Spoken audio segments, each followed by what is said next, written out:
millions and millions of followers, a lot of pressure, a lot of anxiety, I'm sure.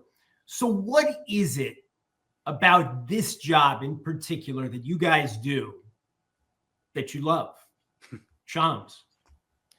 So, I look up to people like Adam and Jeff, but for me, I feel like if I'm not doing this, or if I wasn't doing this, I would still be obsessing over the same information. I would still be somewhere, whatever line of work I'm doing, I wouldn't be really fulfilling my passion, what I feel like I was born to kind of do in the lane I was born to be on. But for me, the love of this started with my love for basketball. It started with I played basketball up until high school.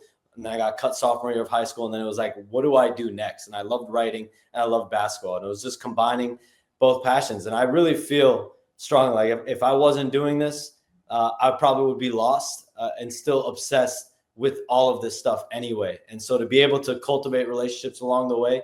And I think the biggest thing that helped me out early is that I was just naive. I didn't have a way in. Like I didn't really know the codes of ethics or standards that were in place. I was just kind of winging it at all times. And I think in a way that helped me because I had no expectations. But it also, it made clear to me that I had a lot of things to learn, a lot of people to look up to. Jeff? I went to journalism school to be a writer. I looked at the New Yorker and I looked at the Atlantic and all the great magazines that are out there and just wanted to tell human stories. So getting into the transactional side of things, the news side of things, the television side of things, it was not part of the plan at all. But what I found over the years is that those parts of the job, the news breaking, make me smarter in the other parts of the job and make me better. And it took me more than a decade to recognize that, really to embrace it. But I love this part of the job now. It keeps me awake, as I said, but keeps me alive too, keeps me on my toes. And I think more than anything, our duties in our roles are to inform the massive fan bases that exist for each of our sports and to teach them, to educate them, to enlighten them as to what modern baseball, football, and basketball are actually like. And more than a free agent signing, more than a trade, any of those individual transactions, it's really the quilt of all of those put together that shows the tapestry of where a sport is right now. Jeremy, those are a lot of fancy words there from Jeff. I don't know that I'm that sophisticated, but I will say this. I know you had a very famous father who I always idolized. I know how you felt about him, and he was always as good at what he did as anybody who's ever done anything. My father really was a salesman, a schlock salesman. And he used to go to work, and I would read the New York Times in the morning and Newsday on Long Island, and I would comb through those newspapers looking for nuggets and factoids to share with him when he got home from a hard day of work. And I'd say, did you hear who the New York Jets are signing? Did you hear who the New York Knicks are trading? Did you hear who the New York Yankees are acquiring? And I was always fascinated by the comings and goings of sports. And then it evolved into something totally different once I went to college and started writing in the newspaper there, the Michigan Daily. But now I'm at the point in my life where when I hear Micah Parsons say, I want to be traded, I want to know what happened here. Why is he demanding a trade? And with anything, I see a football player go down on the field. What happened to his knee? I got to know right now. And so it's almost like my brain has been rewired and conditioned to think the way I did as an adult, but more as a professional now all these years later. And so it's just the way that I've come to think. It's something that we do. Schaap saying he couldn't imagine living without it. Again, I feel the same way. It's just something that my body has been programmed to do. I don't love everything that's done to my brain, but it's a way of life right now that I couldn't imagine being without. Well, this role though, right? Especially, you, Adam, and you, Shams, and Jeff, you have some other roles that you fill in what you're doing. You're still doing a lot of, features, and you're doing storytelling in a way on the job that is less a part of what Adam and Shams do on an everyday basis. But, when I was growing up, when Adam was growing up, when Jeff was growing up, maybe not so much when you were growing up, Shams, the big job in the newspaper was the columnist on the sports side, right? The columnists were the stars. They traveled the world. They got to cover whatever they wanted to cover, write about whatever they wanted to write about. And these roles that you guys have become paramount. How is that? How have you seen that evolution? How have you seen that process as what you guys do has become the bread and butter, Adam?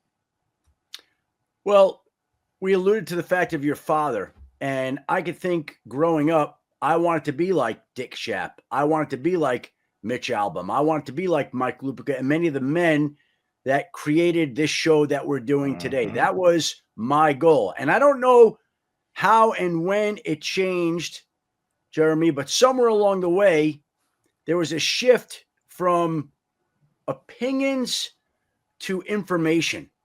And it feels like people craved information more than they did opinions. Now, look, there are a ton of people in the media today who make a great living and do an incredible job expressing their opinions. But I don't ever remember a time when people were more curious about actual factual information. And I guess that plays to what we all do on this show. Jeff, Shams, you, Pete Thamel, we gather information. And somewhere along the way, there was a shift. I think there's probably little kids today who want to grow up to be Shams and Jeff rather than Dick Schaap or Mitch Albom or Mike Lupica. I don't know when that changed, but it feels like it did somewhere along the way. I think there are 2 points here where we can look at it and say that it shifted. I think the first is that the internet democratized opinion. Everybody could go and put their opinion out there. And sometimes some random jabron on the internet actually had a better opinion than the newspaper columnist. And it's like suddenly you don't need to be in locker rooms or clubhouses to have good opinions on sports. I think part of that was analytics, teaching and educating the fan bases more than they had been. So the second part, though, and I think the part where information really took over is fantasy sports. People don't care what your opinion is on who someone should start at quarterback or at wide receiver 3. What they care about is who's healthy or who's not, who's going to play and who's not.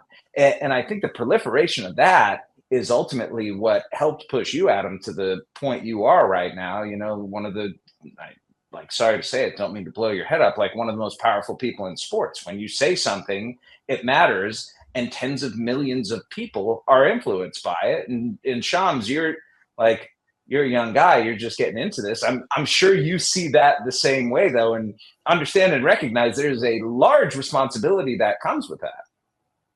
Yeah, no, I think I'm obviously in a different place. I feel like I was coming into, I guess knowing what sports is and all of that, like mid 2000s was really when I started closely following sports.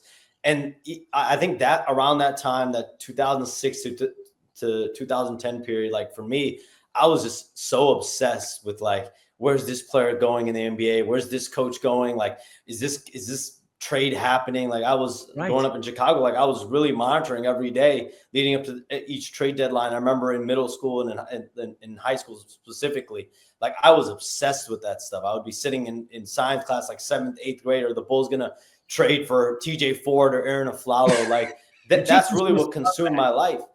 And so now with what I'm doing, I feel like I'm just living out my dream. Like I feel like I'm just living out stuff that I was craving and like desperate to find out anyway. And so to be in this position, it is cool, but it's also, like Jeff said, there's a lot of responsibility. And of course, when I started, I started on this path, this journey, sophomore year of high school. That's about 2010, 2011-ish. And so for me, I wasn't able to just report right off the bat. Like I also approached it looking from afar, like how do I handle myself? Like, how do I build relationships? I was cold calling agents, cold calling players, cold calling executives, cold emails and all of that, whatever form of communication I could.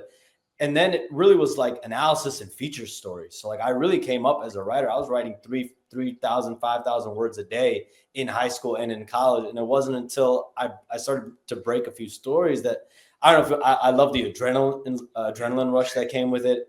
I don't know why, but maybe that's really what my calling was, because that's what I was obsessed with growing up. So Shams, you're saying exactly what I was saying. growing up craving that information.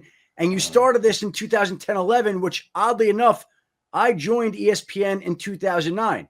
And when ESPN hired me in 2009, if you can imagine this, I did not have a Twitter account.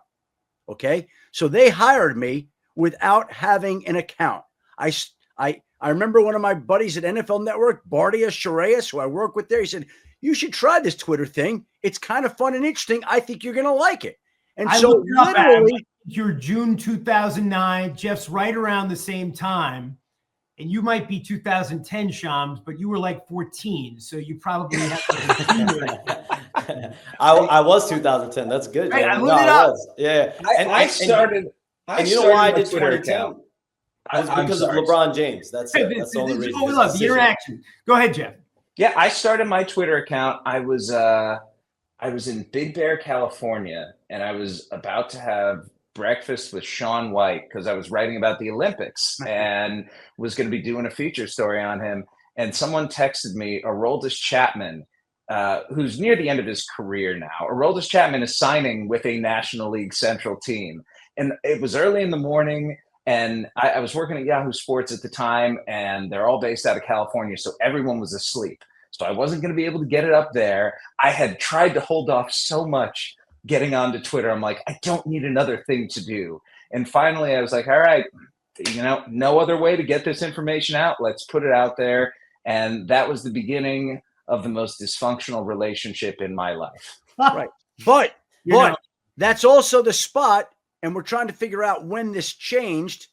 And I think that is a time where that change began to occur, where people didn't open up the New York newspapers to go read a columnist anymore. They wanted to know whether somebody was being traded, whether somebody's playing in a game, whether a coach is being hired or fired. And you could get that immediately on Twitter.